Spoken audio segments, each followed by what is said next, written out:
మనం ఈరోజు కార్తీక దీపం రివ్యూ చూద్దాం.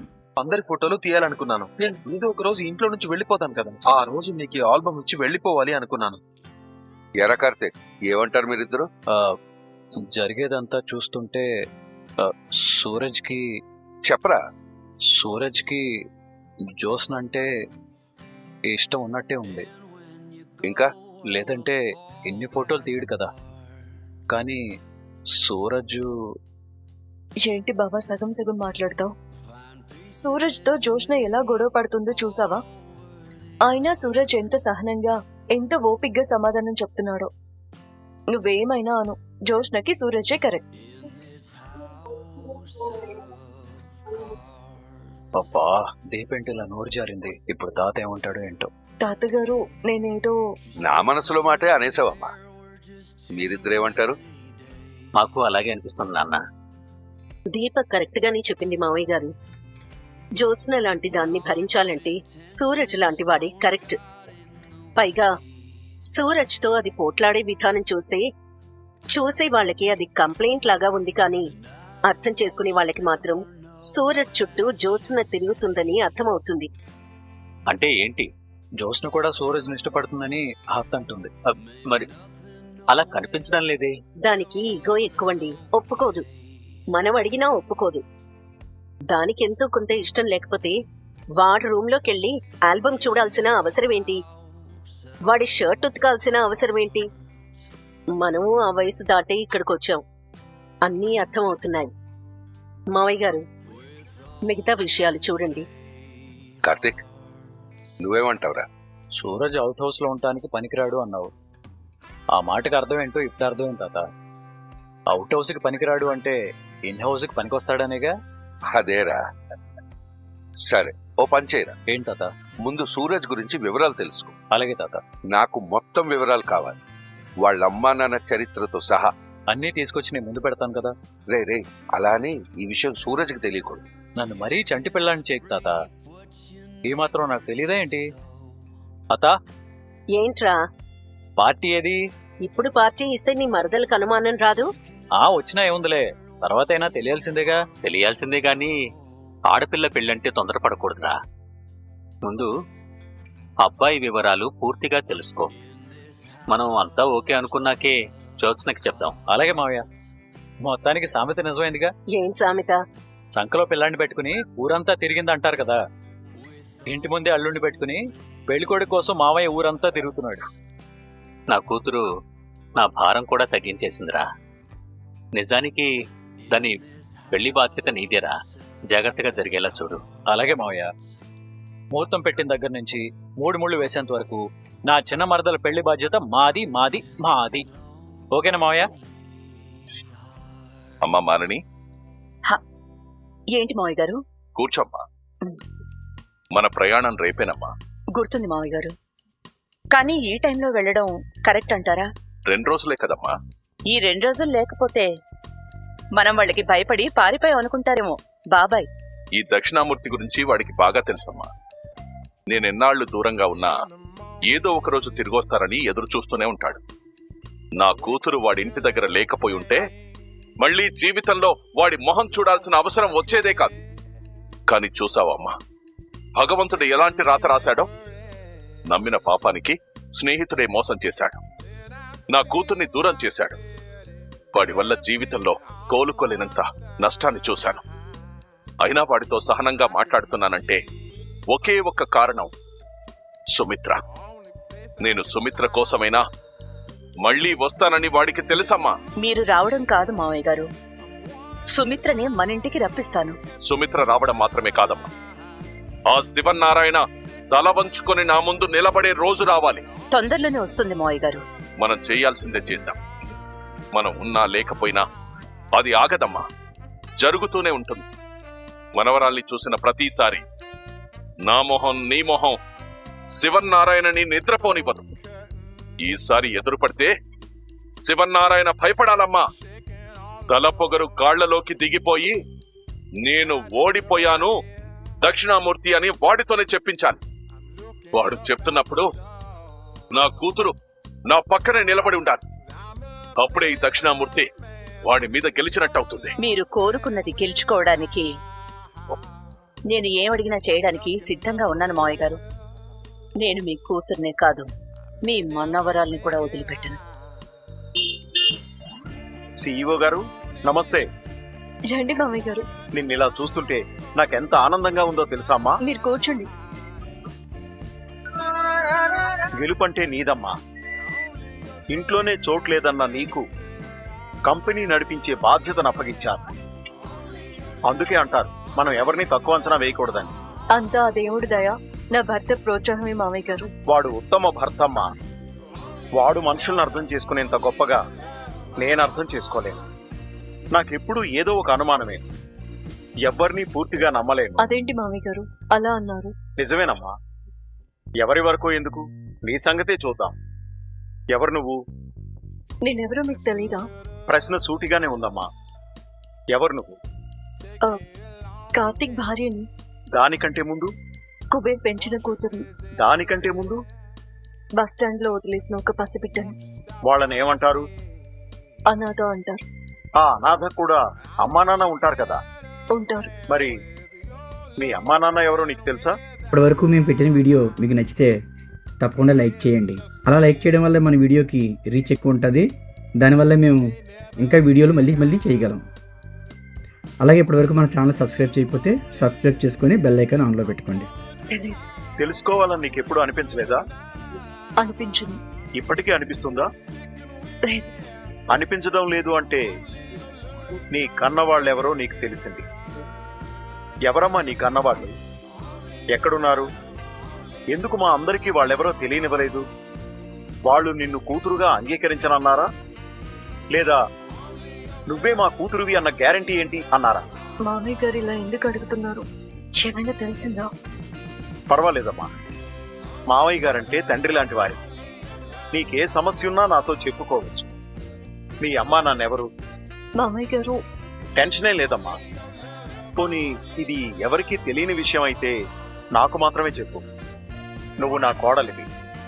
నా కొడుకు వారసత్వాన్ని నీ కడుపులో మోస్తున్నదానివి. నువ్వు చెప్పే నిజాన్ని నేను నా కడుపులో పెట్టుకుంటాను. ఏ నిజం లేదండి.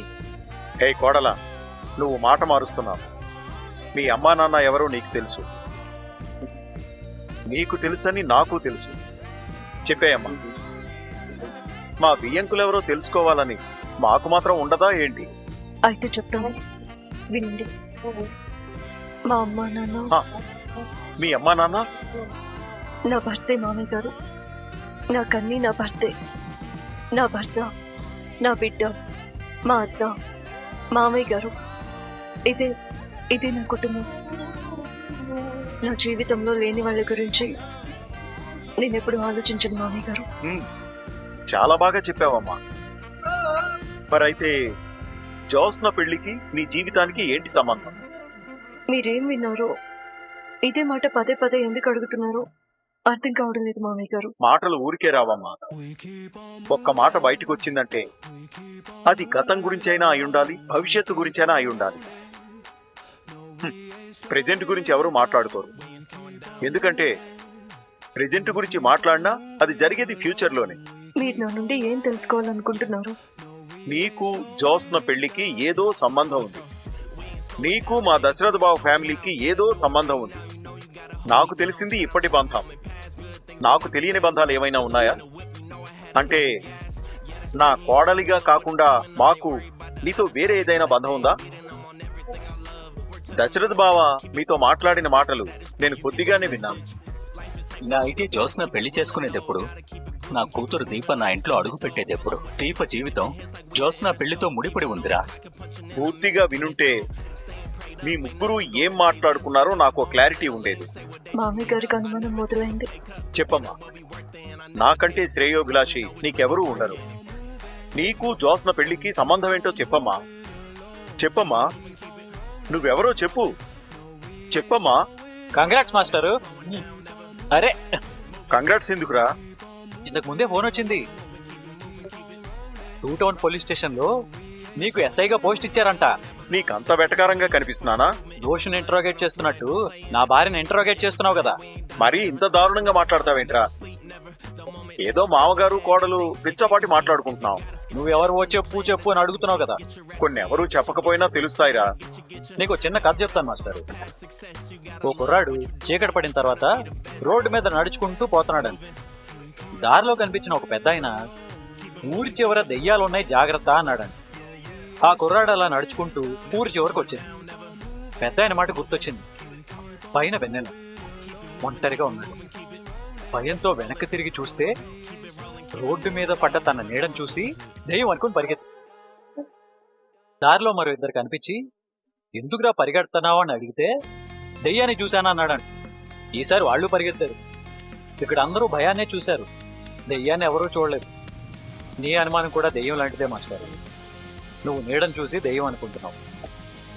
అది దెయ్యం కాదు, నీడని నేను చెప్తున్నాను. నేడో దెయ్యమో కాలమే నిర్ణయిస్తుందిరా.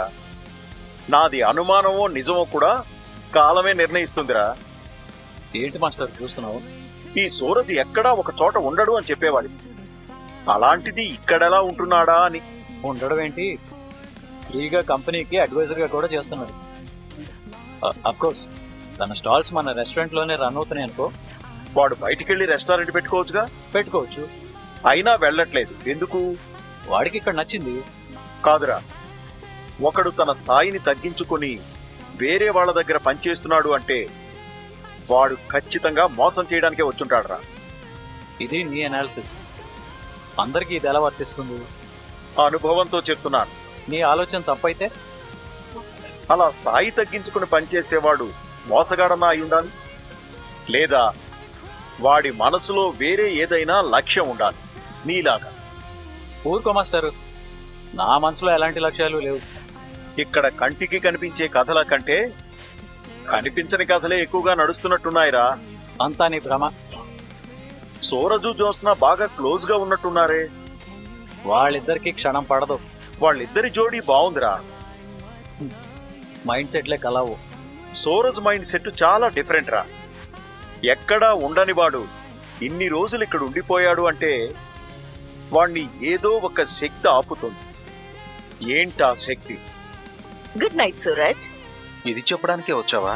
ఇదే నేను నీకు చెప్పే ఆఖరి గుడ్ నైట్. అది నువ్వెలా కన్ఫర్మ్ చేస్తావు? నిన్న నీతో ఏం చెప్పాను? మార్నింగ్ గుడ్ మార్నింగ్ చెప్తాను, చాలా స్పెషల్ గా ఉంటుంది అని చెప్పాను కదా. అవును, చాలా స్పెషల్ గా ఉంది.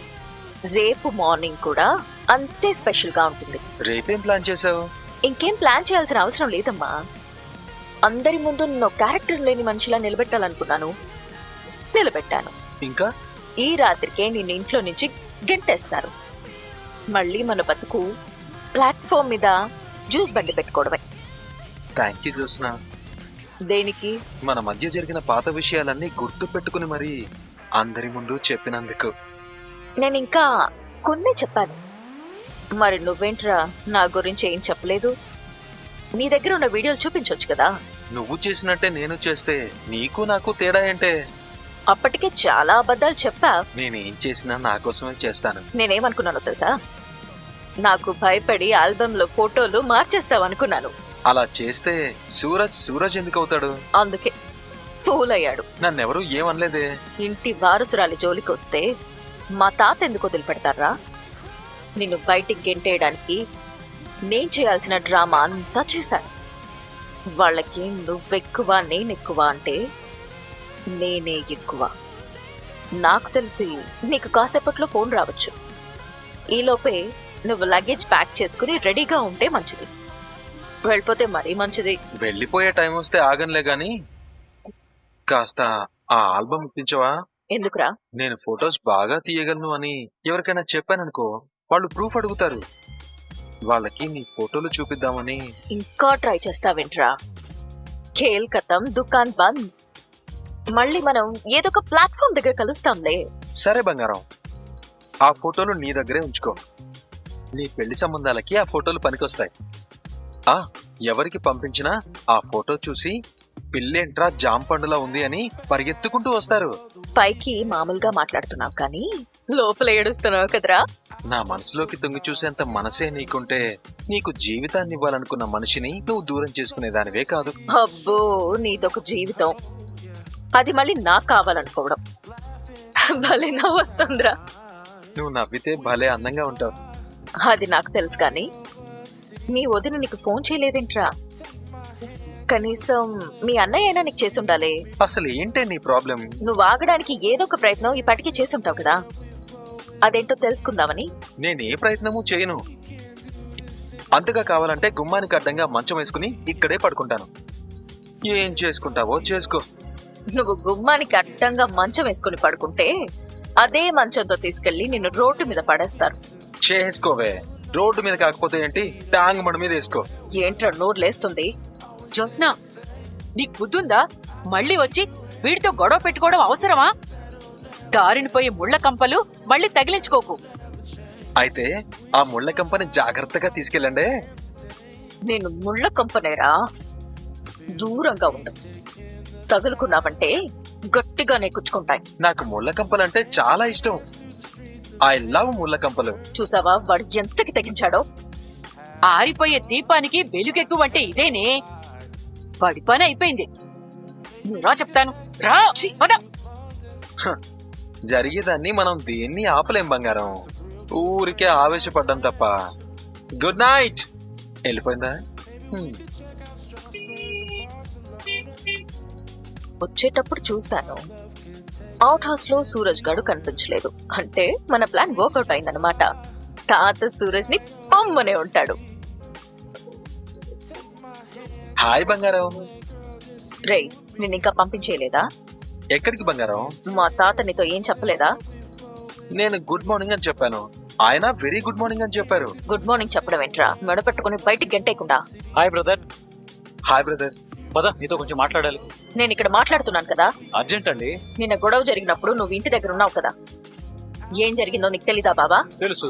నేను తాతతో ఏమన్నానో నువ్వు వినలేదా? విన్నాను. వింటే ఈ శాల్తీ ఇంకా ఇక్కడే తిరుగుతుందే. ఆలస్యం అమృతం విషం అన్న పెద్దలే తొందరపడకు సుందరవదన అని కూడా అన్నారు. బ్రదర్తో కొంచెం పని ఉంది. నువ్వు వెళ్ళి స్టోర్ రూమ్ లో ఫైల్ సంగతి చూడు. బ్రదర్ పద. బ్రదర్. బ్రదర్ వీళ్ళేం మాట్లాడుకుంటారో వినాలి. కూర్చో కూర్చో. ఏమైంది బ్రదర్? ఏం లేదు బ్రదర్, ఊరికే మనం మాట్లాడుకోవడమే గాని సొంత విషయాలు ఏనాడు చెప్పుకుంది లేదు. ఒకసారి అడిగారు కదా. అప్పుడు నాకెవరూ లేరు అని సింపుల్ గా చెప్పి తప్పించుకున్నావు బ్రదర్. కానీ ఈసారి అలా కుదరదు. పూర్తిగా నువ్వేంటో చెప్పాలి. వీడి వివరాలు బావకెందుకు? నేనంటే నేనే బ్రదర్. అలా కాదు బ్రదర్, నువ్వు ఎక్కడ పుట్టావు, ఎలా పెరిగావు, ఏం చదువుకున్నావు, ఎక్కడ చదువుకున్నావు, మీ అమ్మ నాన్న పేర్లేంటి, మీ సొంత ఊరేది, నీకు బంధువులు ఎవరైనా ఉన్నారా, ఉంటే ఎక్కడున్నారు, ఇలా పూర్తి వివరాలు కావాలి బ్రదర్. ఇక్కడతో ఈరోజు ఎపిసోడ్ ముగుస్తుంది. మన ఛానల్ ఇప్పటివరకు సబ్స్క్రైబ్ చేయకపోతే సబ్స్క్రైబ్ చేసుకొని బెల్ ఐకాన్ ఆన్లో పెట్టుకోండి. అప్పుడే మేము వీడియో పెట్టిన వెంటనే మీకు నోటిఫికేషన్ వస్తుంది. Bye bye.